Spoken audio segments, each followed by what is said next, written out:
Welcome to Connections and Conversations, an advocacy arena podcast, working to increase civic engagement and strengthen our communities. Hello, everyone. I am so excited to be here today with Myron J. Clifton, a prolific creator. He's the author of several novels and books, has a publishing company, a blog, and a podcast. So I'm like, what doesn't this man do? And let me add that he has a wicked sense of humor that's very engaging. So. That's kind of you.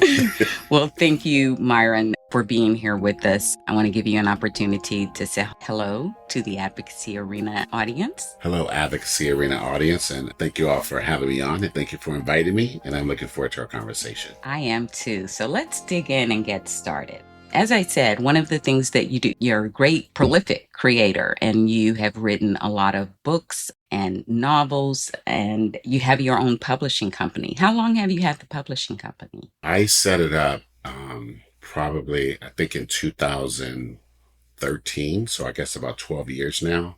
I had begun just doing some light writing for different publications, just articles and things like that. And then when I decided I wanted to try to write a book, I worked with a friend of mine who at that time was a digital manager and marketing manager in certain other arenas. And so we set it up then. It's called Dear Dean Publishing. Okay, exactly. And what was the first book that you wrote? My first book is a small little book that's also an audiobook, and it's called Her Legend Lives in You, the Untold Creation Story Honoring the Goddess and Our Daughters. It's a very small little book, and it came from a series of stories, mythological stories that I was making up, telling my daughter when she was very young. It's a whimsical tale with enchanted animals and magic, but it's a retelling of creation in a way that is kid appropriate, but it focuses on if there was a creator and if the creator was a goddess. And so it takes you through creation to the goddess having a daughter. There's a step parent, there's magical creatures, but it's also a look at what my editor calls the divine feminine. And there's no violence. There's nothing that's not appropriate for a child that's 8 and up, I would say. But it has some deep themes that adults really like. And interesting enough, out of all my books and novels, it may be the most beloved because of the way it's written. It's written in a type of, the prose is, I don't know, it's hard to describe, but I've never met a person who didn't love that book. I am going to have to get it. I have 2 little goddesses in my life, 2 granddaughters, and I think it would be lovely to share. And I love there you go, knowing the inspiration behind it. And you answered another question that I had for you, was which one of your projects or your books were your favorite? So I think you kind of answered that. Yeah, that one is. I wouldn't even say, because I have one child and a daughter, and she's in college now. Mm-hmm. And I lost my mother when I was 20 years old. My mother died of colon cancer, and she was only 39. Wow. And so that book sort of pulls together things that have influenced my life, my mother, my daughter, and I put that together in this book. And so it is my favorite. And I tell you, since you mentioned your granddaughters, that book sells around Mother's Day every year. It is a book for mothers and daughters. I know I'm a father, but it's a book for mothers and daughters, and it always sells around Mother's Day. And that's just amazing, as you said, that you being a father, but that you could tap into that vein of feminism and womanhood. That speaks to you and your talent. So I applaud you for that. Thank you. I can't wait to get my 2 copies to share with my 2 little angels. Awesome. And we're going to talk about another project that you worked on for quite some time. And I know that, I engage with you online and on many different platforms. So I know you to be someone who is very politically savvy and in tuned. And I know one of the projects that you've spent a lot of time working on, I'd like for us to talk about, especially in lieu of the fact that here in this political climate that exists, we have media and journalists publishing books about the president that just left office. One of the most consequential presidents in my lifetime. And I'm like, that's what you're choosing to do? Weigh in on that, Myron. Part of my Dear Dean publishing, I also had a Dear Dean blog, and I would write weekly articles, blogs. And once then Senator Kamala Harris put her hat in the ring for president prior to 2020. And I was a Kamala Harris supporter. Just so your audience knows, I'm from Oakland, California. I hear you. I have relatives there. I was born in the same hospital as Kamala Harris, Kaiser Hospital in Oakland. Okay. Just 3 months apart. And I like to say it was the same doctor that delivered us, but I don't know that that's true. We'll pretend that it is. I like that story. Yeah. And so I followed her career since she was in and around Oakland and Berkeley, when she ran for DA in San Francisco, when we in California voted her as our attorney general, and then as our senator, and then when she ran for president. So I go way back in following Kamala's career. And one of my neighbors worked for Kamala in the attorney general's office.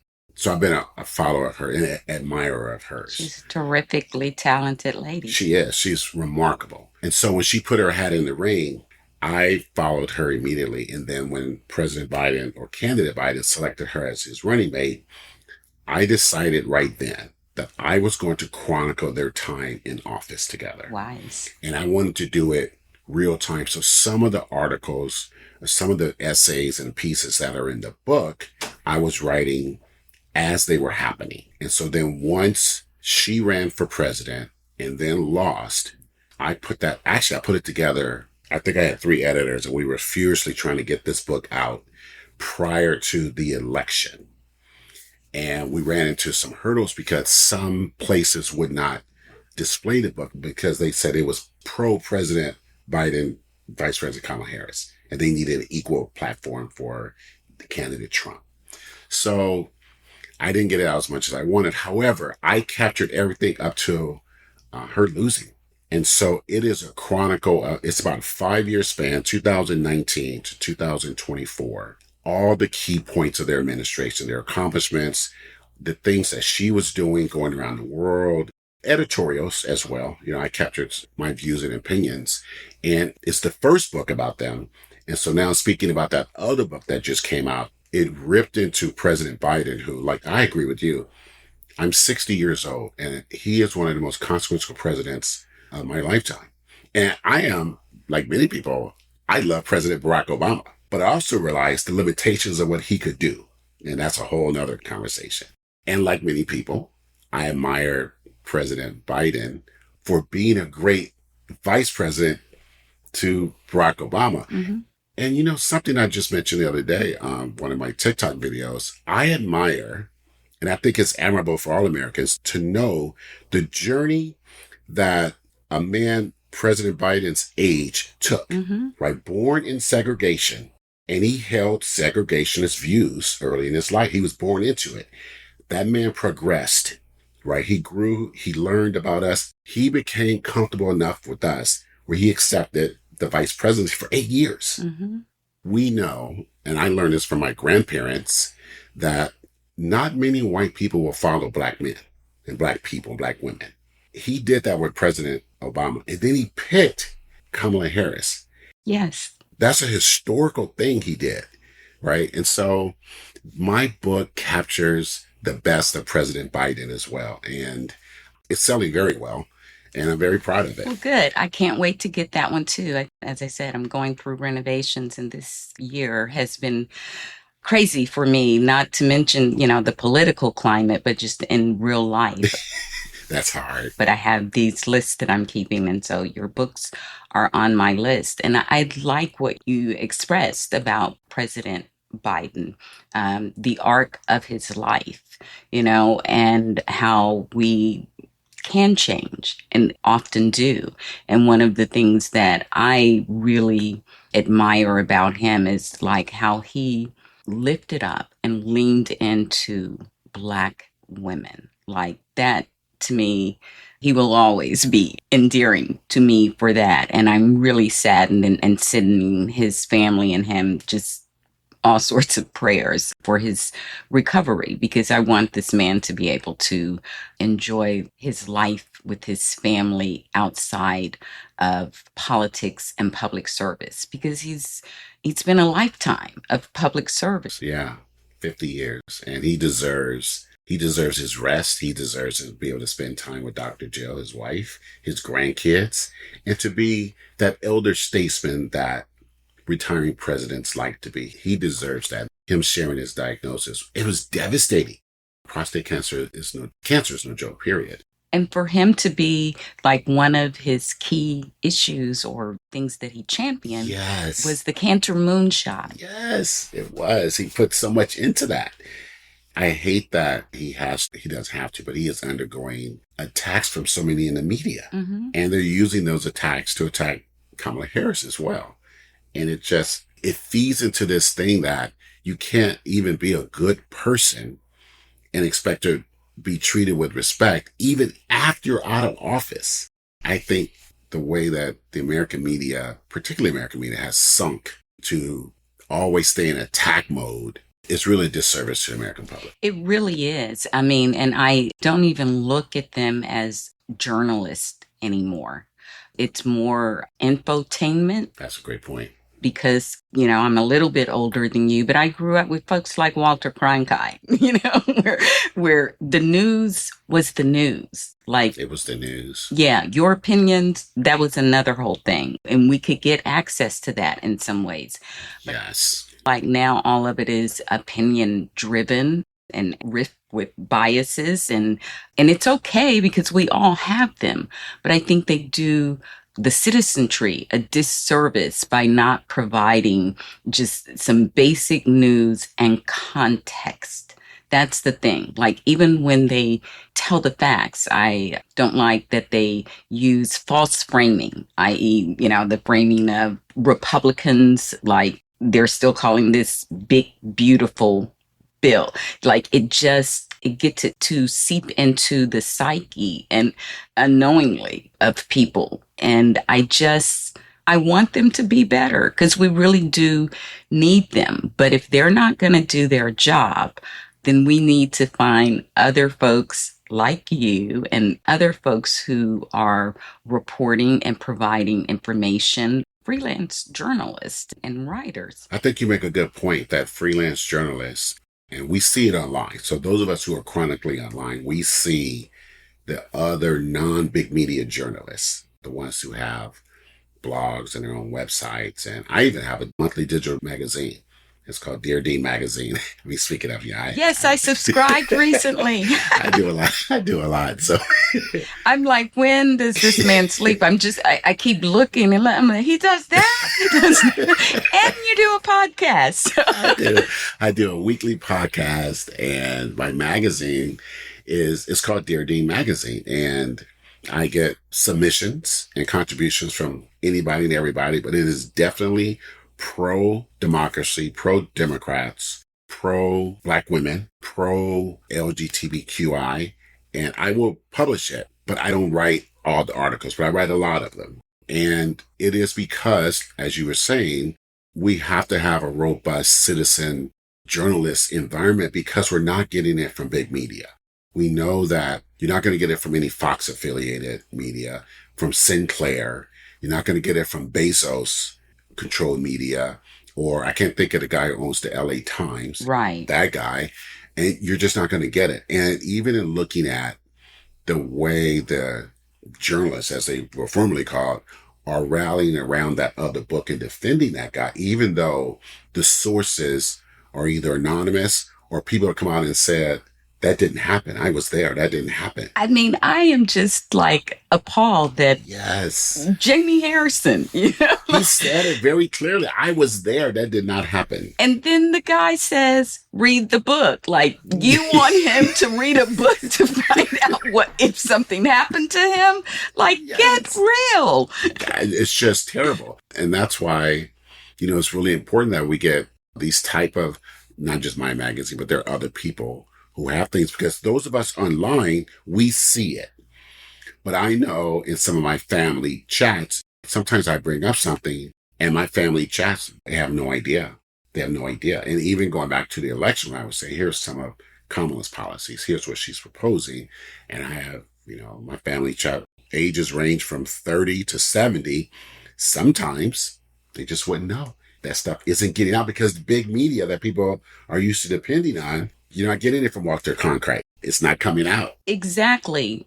And that's what they're seeing. And some of them, as you said, they're not chronically online like us and reading and searching for stuff because they still think that the media is doing what it was intended to do. There's a reason that the fourth estate, it's in the Constitution. Yes. Okay.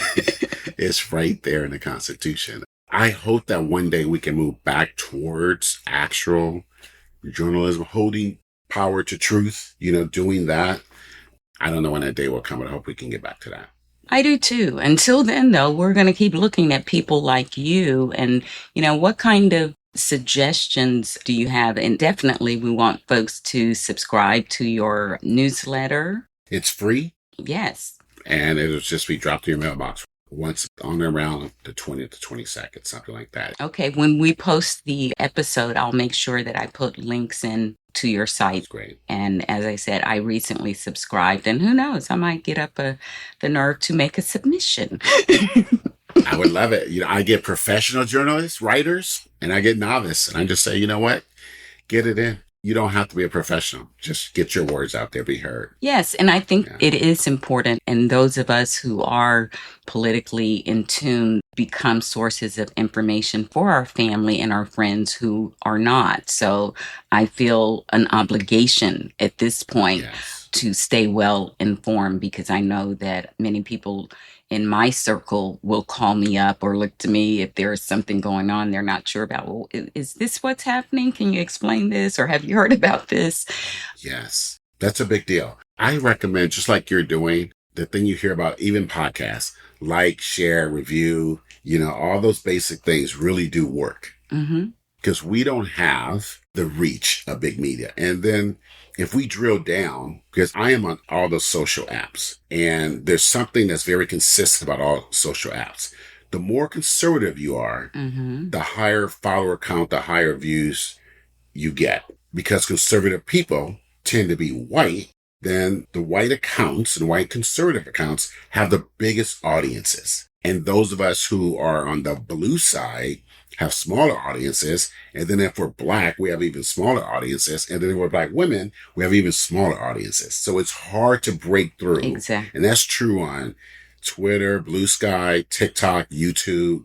And you hear the Democrats right now talking about, how do you break through when you have a Joe Rogan and these other people, and they have tens of millions and giant contracts with major media companies, and you just have regular little people like us? We can't get that. And Joe Rogan, quite frankly, he's not an intelligent person, but it doesn't matter.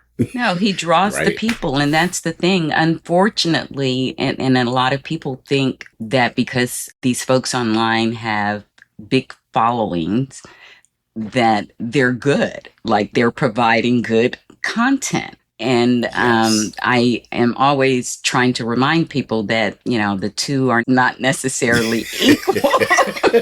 That's exactly right.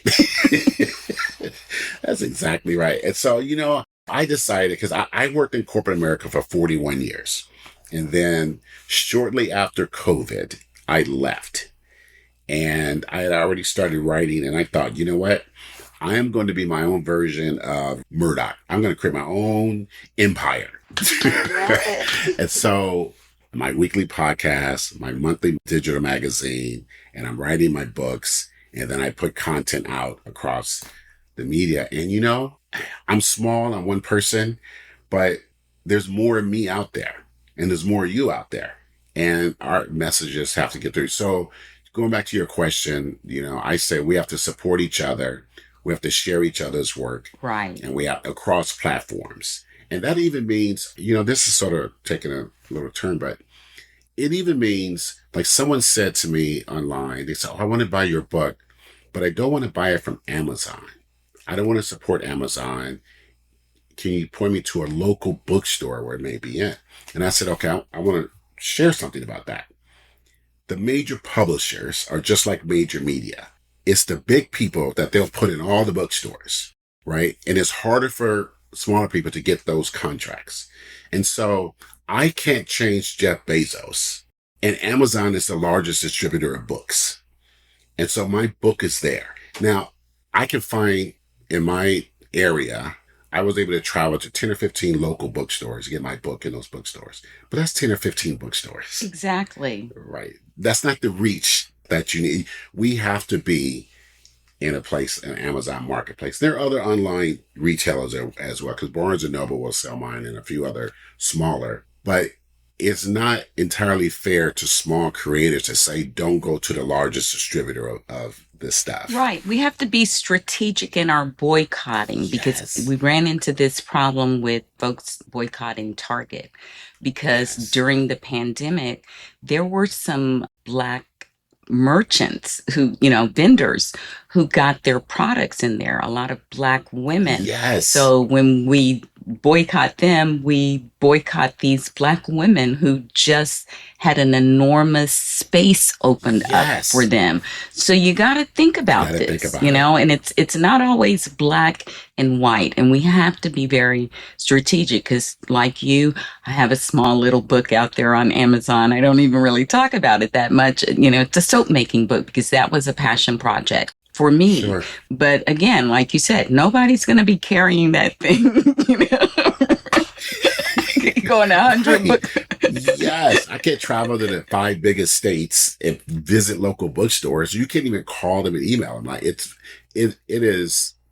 hard. Like it's almost impossible. So right, and so we need to be supported. I'm glad we're having this discussion around this, the nuance of that, and I appreciate that people are trying to use their wallet to send a message. I think we should always be thinking in those terms, but like I said, not so myopic, like I'm just not going to shop there. Yes, that's what I'm trying to say, that we have to be strategic in our thinking. And I said this to my daughter. I said, look, as a Black person, the moment I walk outside, every place I go, I could boycott because of their policies. We're in America. Thank you.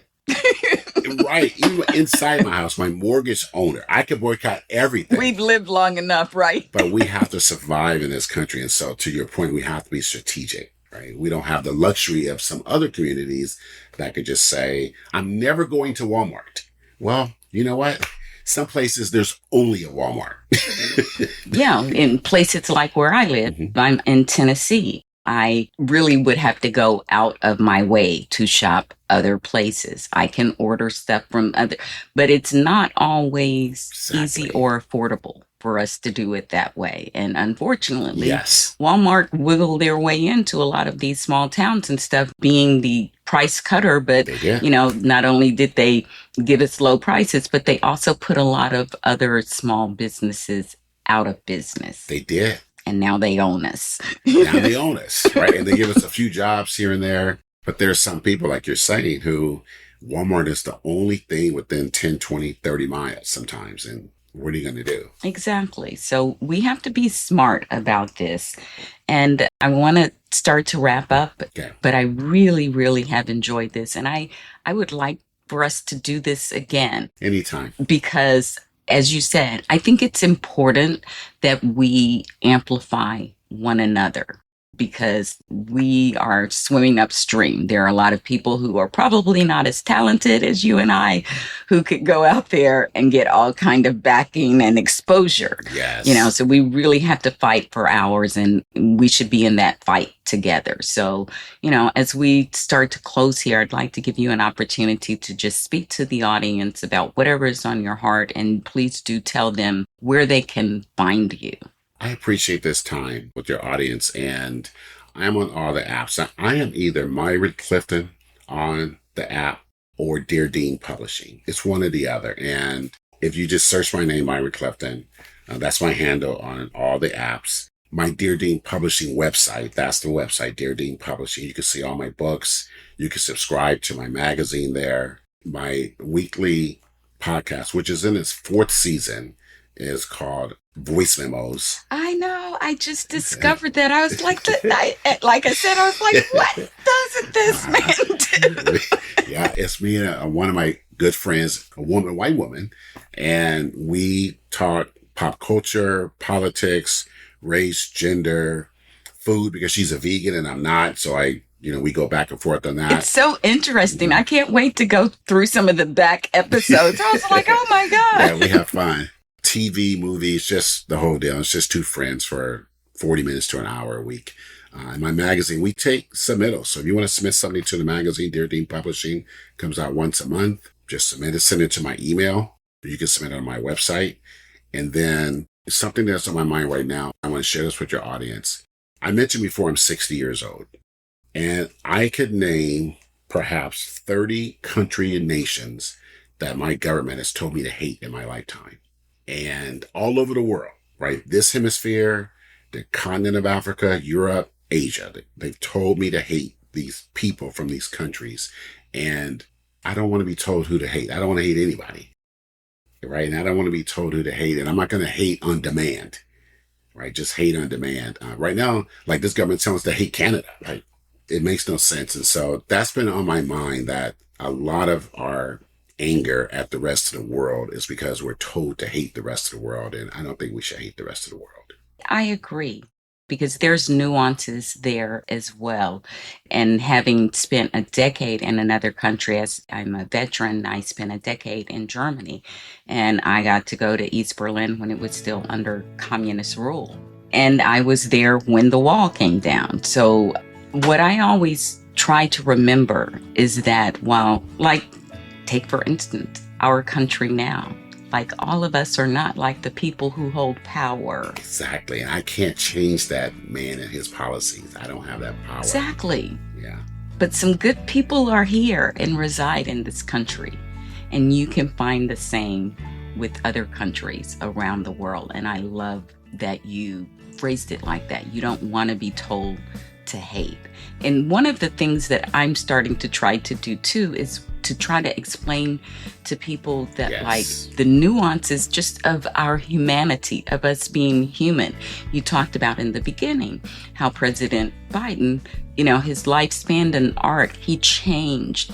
And I feel like because of social media, maybe it's like we just say good, bad with people, good, bad, like there's no room for nuance, and we all have them. And we need to remind people of that. Like, no one is perfect. We're not. And we need to stop expecting this perfection from our politicians and from other citizens. Like, let's deal with our humanity and help people grow if they are so inclined. And you can pick up if people are willing or malleable, willing to change. I like that. And approach them in this way. But I feel like we have just gotten at this age and stage where, a person does one bad thing and like they're out. That's it. So canceled, yeah. As if we weren't all youthful and made mistakes. Yeah. Exactly. And just complex people. Good people can make mistakes and do bad things. Yes. And every now and then bad people can do good things. You know what I'm saying? It's very true. It happens every now and then. Yeah. So thank you so much. This has been a really delightful conversation. I would like to make sure that we stick a pin in being able to do it again. Yes. Just hit me up online, email, however you want, and I'll be happy to make some time. It's my pleasure. Well, thank you so much. And I want to wish you a wonderful rest of the day. Again, just appreciate all the work that you do. Always try to amplify you and keep your work out there present. So it's important. Thank you. Thank you. Have a great day. You too. Thank you for listening to Connections and Conversations. This is one of many wonderful interviews that we bring to you to help connect you to a larger community of advocates and change makers across the country. You'll get a glimpse into the various ways people are making an impact in their communities. My hope is that it will inspire you to get engaged in some small way as well. We can't all do everything, but at this moment in history, we can all do something. What are you doing?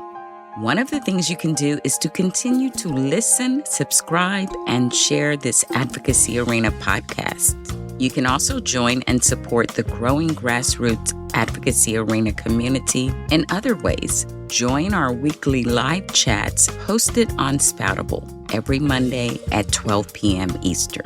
Subscribe to our Substack to get great articles on important topics and exclusive access to extended interview conversations. And don't forget to subscribe to our YouTube channel as well. We've got some exciting programming lined up.